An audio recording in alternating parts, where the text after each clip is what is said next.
तो जी हाँ, बिस्मिल्लाहिर्रहमानिर्रहीम। आज के टॉपिक का नाम है translational partition function. Translational partition function ये भी स्टैटिस्टिकल थर्मोडायनामिक्स स्टैटिस्टिकल मैकेनिक्स का एक शानदार सा टॉपिक है। ट्रांसलेशनल पार्टीशन फंक्शन से पहले मैं आपसे रिक्वेस्ट करूंगा कि इस वीडियो के डिस्क्रिप्शन में आपको स्टैटिस्टिकल थर्मोडायनामिक्स के मेरे प्रीवियस लेक्चर मिलेंगे, आप उनको ज़रूर देखिएगा ताकि आपको ट्रांसलेशनल पार्टीशन फंक्शन वाला टॉपिक समझ आए, आपको पार्टीशन फंक्शन का कॉन्सेप्ट आ सके। तो इसके लिए आपको पार्टीशन फंक्शन वाली वीडियो देखना ज़रूरी है। भैया ट्रांसलेशन पार्टीशन फंक्शन को कुछ किताबों में Q से रिप्रेजेंट करते हैं और कुछ किताबों में Z से रिप्रेजेंट करते हैं। जैसे हम बचपन में Z कहते थे, आजकल के बच्चे Z कहते हैं। आपका जो दिल चाहे कहिए। पार्टीशन फंक्शन को, ट्रांसलेशनल पार्टीशन फंक्शन को कहीं पे Z से कहीं पे Q से रिप्रेजेंट करते हैं, लेकिन ये माइंड नहीं करता। शुरू करते हैं जनाब। पार्टीशन फंक्शन की डेफिनेशन से एक एक चीज़ आपके सामने लिखी जाएगी ताकि आप धीरे से शानदार तरीके से समझ सकें। जनाब टॉपिक इतना आसान नहीं है। बाय पार्टीशन फंक्शन लिखिएगा, मेरे साथ लिखिएगा, आपके नोट्स भी बनेंगे और आपको समझ भी आएगी। लेकिन अगर आप हाथ पे हाथ बांध के साथ वाले से बातें करते रहे और इधर से वीडियो चलती रही तो फिर वीडियो चलती रही और कुछ समझ नहीं आएगा। By definition of partition function is given by, अगर आपने पार्टीशन फंक्शन का लेक्चर देखा है तो आप जानते हैं कि partition function Q is equal to sigma G I E raise to power E I over K T. तो भैया हमारे पास ये एक इक्वेशन है, याद रखिएगा। जो ट्रांसलेशनल, देखिए एक है ट्रांसलेशनल एनर्जी, एक है रोटेशनल एनर्जी, एक है vibrational energy. Translational energy, rotational energy, vibrational energy. For translational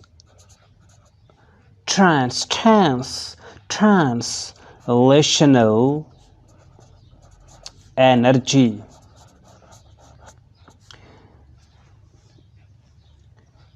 as the translational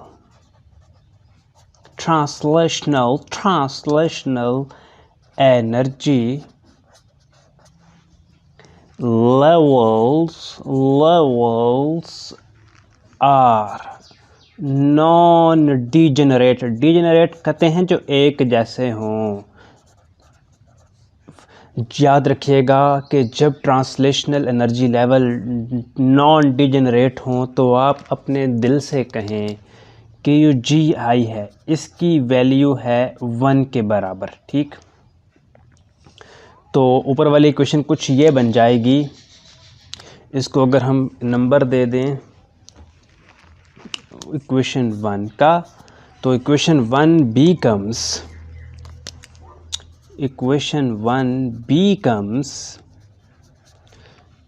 Q T का मतलब है ट्रांसलेशनल, सिग्मा GI1 है ना लिखो, E minus E T over K T. इसको भी नंबर दे दें 2 का, नंबर इक्वेशन नंबर 2। अब मैंने आपसे कहा था कि आपको श्रोडिंगर वेव इक्वेशन आनी चाहिए। लिखिएगा, we now Schrodinger wave equation. यार मैं ऐसे श्रोडिंगर पढ़ता हूँ, लोग कहते हैं गलत है। Schrodinger wave equation when solved for particle moving in A rectangular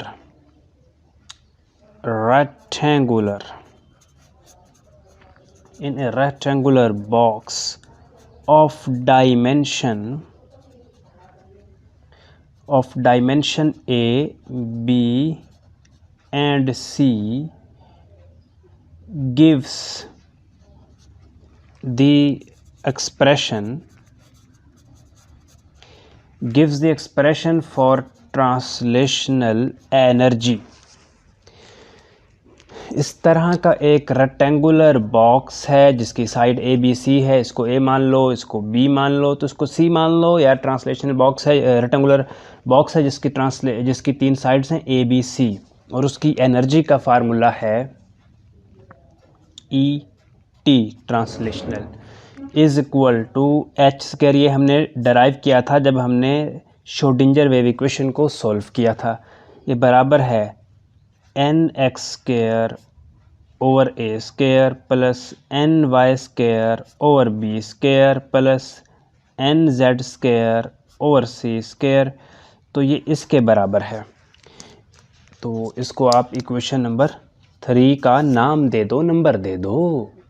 तो इस इक्वेशन में जो N X N Y and N G हैं, ये क्या हैं? Are principal quantum number, are principal quantum number. बता क्या रहे हैं?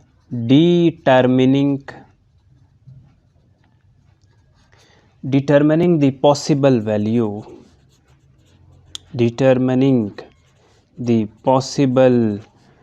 value of translational energy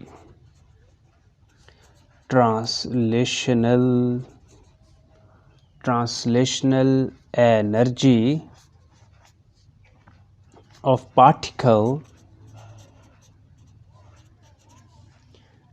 along x, y and z direction.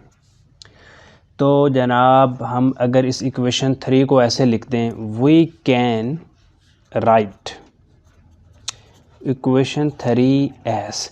अगर हम इस इक्वेशन 3 को ऐसे लिख दें, कैसे लिख दें? ये आपके सामने इक्वेशन 3 लिखी हुई है। इसको इसके साथ मल्टीप्लाई कर दें, फिर इसको इसके साथ, फिर इसको इसके साथ। ये देखिएगा, E T is equal to H square over 8m N x square over A square plus H square over 8m N Y square over B square plus H square over 8m N Z square over C square. तो इन सब के साथ इसको ज़रा जब हम multiply कर दें तो कुछ इक्वेशन ऐसे बन जाएगी। और इसको भैया नंबर दे दो इक्वेशन नंबर 4 का, इक्वेशन नंबर 4 का नंबर दे दीजिए। जब आपने इसको नंबर दे दिया, अब क्या कर रहे हैं? अब इक्वेशन 4 को इस इक्वेशन 2 में पुट करें। इक्वेशन 2 में ना इसकी जगह पे, इक्वेशन 2 में इसकी जगह पे इक्वेशन 4 को पुट करें। तो लिखिएगा, put equation 4 in equation 2। Equation 2 becomes qt is equal to sigma e minus h square n x square over 8m a square kt। ठीक, फिर multiply e minus H square N Y square over, ये over का sign है, 8m B square और kt। ठीक हो गया। फिर multiply e minus H square N Z square over 8m C square kt। तो सब वैल्यूज़ पुट करने के बाद एक और इक्वेशन बन गई। अब इसको ऐसे लिखेंगे, qt इज इक्वल टू, ये जो पूरा फैक्टर है, ये जो पूरा फैक्टर है, अब इसको कह दें qx, partition, translational partition function या partition function along x axis. ये भी इसको qy कह दें और इसको qz कह दें। तो qt, qx, qy और qz के बराबर हम इसको नंबर दे देंगे, बना देंगे। ये इक्वेशन नंबर हमारी 5 हो गई। अब अपने दिल से दोबारा कहो, दिमाग से कहो कि दिल की बात माने और ज़रा ये बात लिखिए, if we consider the motion in X axis only, सिर्फ एक्स एक्सिस की मोशन लो, तो हम सिर्फ क्यू एक्स वाला कंसिडर करेंगे क्योंकि हम सिर्फ एक्स एक्सिस की मोशन ले रहे हैं। तो Q x is equal to sigma E raise to power H square N x square over 8m a square के टी। सिर्फ हमने एक्स एक्सिस को लिया क्योंकि हम यही एक्स एक्सिस की मोशन को कंसीडर करना चाहते हैं। इसको इक्वेशन नंबर 6 को आगे चलते हैं। लिखिएगा लिखिएगा लिखिएगा, मैं लिखवा रहा हूँ, लिखिएगा। Translational energy level, translational energy levels are so closely spaced, एक दूसरे के बहुत करीब करीब, are so closely spaced that, इतने क्लोजली स्पेस्ड हैं डैट एनर्जी, बताता हूँ ये क्या बात है, energy may be taken, energy may be taken to be continuous, to be continuous. मान लो कि ट्रांसलेशनल एनर्जी लेवल इतने करीब करीब हैं, इतने करीब करीब हैं कि आपको एक जैसी एनर्जी कंटिन्यूअस लग रही है, तो उस वक़्त आप क्या कर सकते हैं, then we can replace sigma summation sign by integral sign in equation 6। यानी इक्वेशन 6 में जो सिग्मा लिखा हुआ है आप उसकी जगह इंटेग्रल लिख दो, बस यही कहानी है। इक्वेशन 6 है ना, ये इक्वेशन 6 है, इस सिग्मा की जगह पर इंटेग्रल लिख दो बस।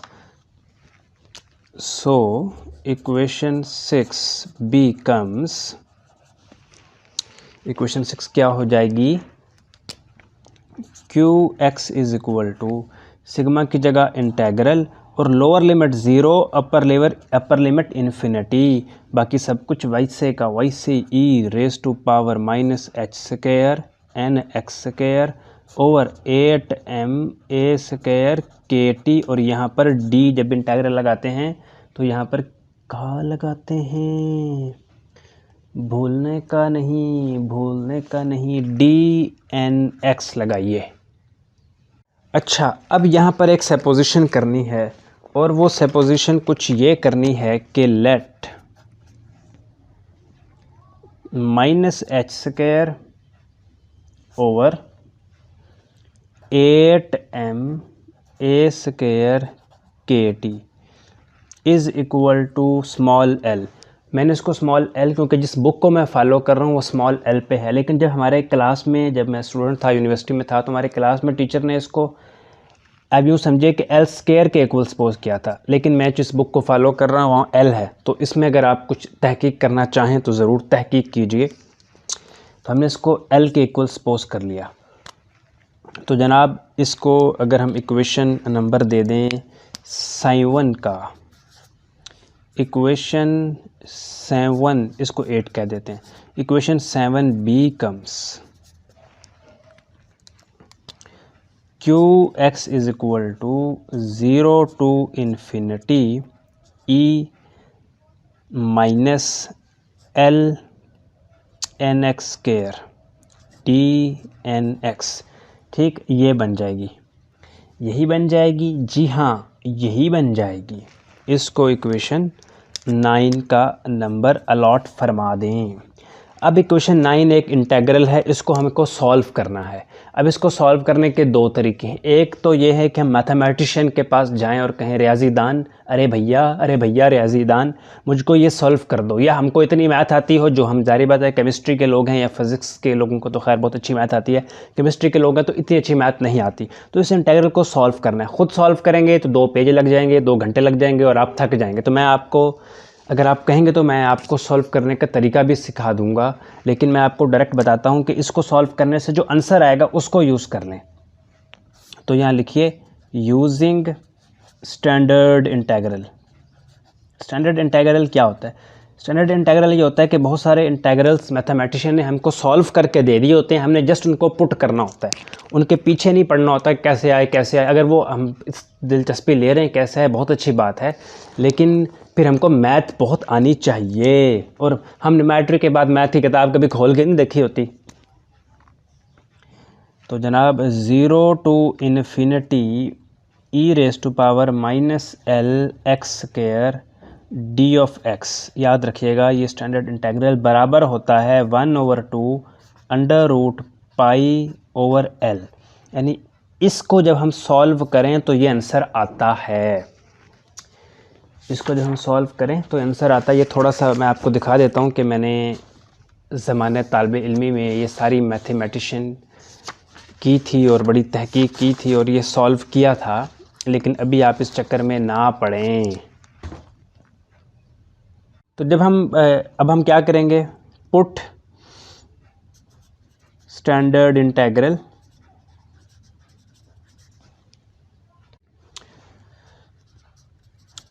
इंटीग्रल इन इक्वेशन 9 में पुट कर दें। तो भैया equation 9 becomes qx is equal to 1/2 pi over L under root. इसको ऐसे भी लिख सकते हैं, qx is equal to 1/2 pi की पावर 1/2 1 ओवर एल की पावर भी 1/2। ऐसे लिख सकते हैं ना, लिख सकते हैं कि नहीं लिख सकते? क्या हम इस 2 को ऐसे लिख सकते हैं? नहीं, 2 को नहीं, अरे भैया 2 को नहीं लिखो, 2 को अभी नहीं लिखो, अभी एल की वैल्यू पुट करो। हमने क्या कहा था? हमने कहा था कि जो स्मॉल एल है ये बराबर है -h² over 8m a² kt। तो उसको यहाँ पर पुट करो। तो qx इज इक्वल टू 1/2 पाई जिसकी पावर 1/2 है, और इस l की जगह पर आप लिखोगे -h² over 8m a² kt, और पावर क्या है 1/2।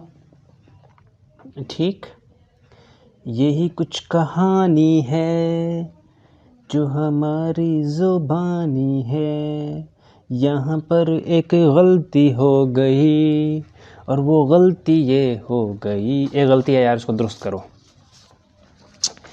लम्हों ने ख़ता की, सदियों ने सज़ा पाई। गलती ये है कि ये माइनस नहीं +h है, यानी हमने -h नहीं सपोज किया, हमने इस इक्वेशन को ज़रा देखिएगा, माइनस को छोड़ के h यहाँ से h² लिया, फिर ये वाला फैक्टर लिया, यानी हमने l बराबर रखा है h² over 8m a² kt।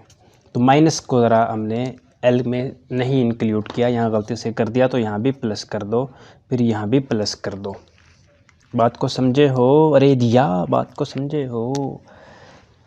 इस फैक्टर को ऊपर ले जाएंगे, ऐसे लिखेंगे qx is equal to 1/2 pi की पावर 1/2।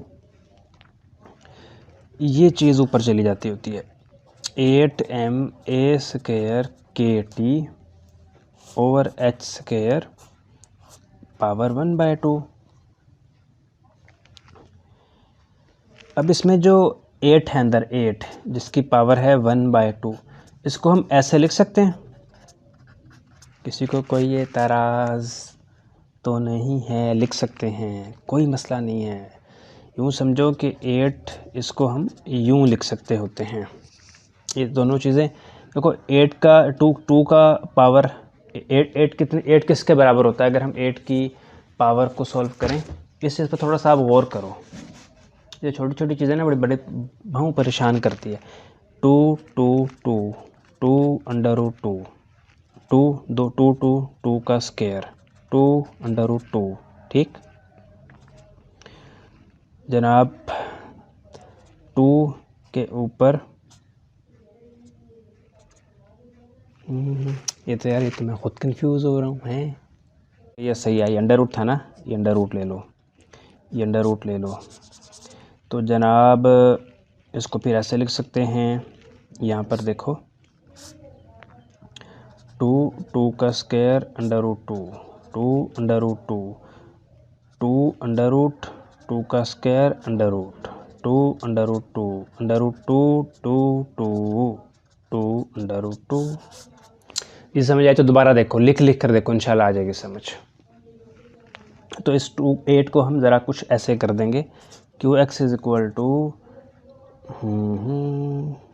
1/2 पाई जिसकी पावर 1/2, इस 8 की जगह 2√2, ठीक है, ma² KT ओवर h², और फिर इसको पावर 1/2। अब अगले पेज पर चलते हैं। ये ना आपको लेंथी इसलिए लगेगा क्योंकि मैं एक एक स्टेप हम कर रहे हैं। जब आपकी प्रैक्टिस हो जाएगी ना फिर आपको एक एक स्टेप करने की ज़रूरत नहीं है, क्योंकि अभी हमारा मकसद है कि आपको समझ आ जाए, तो इसलिए हम एक एक स्टेप कर रहे हैं। तो जनाब √2 को बाहर निकाल दो और इसकी पावर है 1/2। बाकी a² को इसकी पावर भी 1/2 है कि 2mkt को अंदर रहने दो, पावर 1/2, और 1/h² पावर 1/2। हमने सेपरेट किया थोड़ा सा ताकि हमको इसको डील करने में आसानी हो। कुछ कटेगा काट के रख दो। एक तो ये इसके साथ कटा, ठीक, फिर जो ये वाला 2 है ये इस 2 के साथ कट गया, इधर बच गया पाई जिसकी पावर 1/2 है, ये इसके साथ कट गया, और क्या बच गया, सिर्फ a बच गया, ये इसके साथ कट गया, सिर्फ h बच गया, और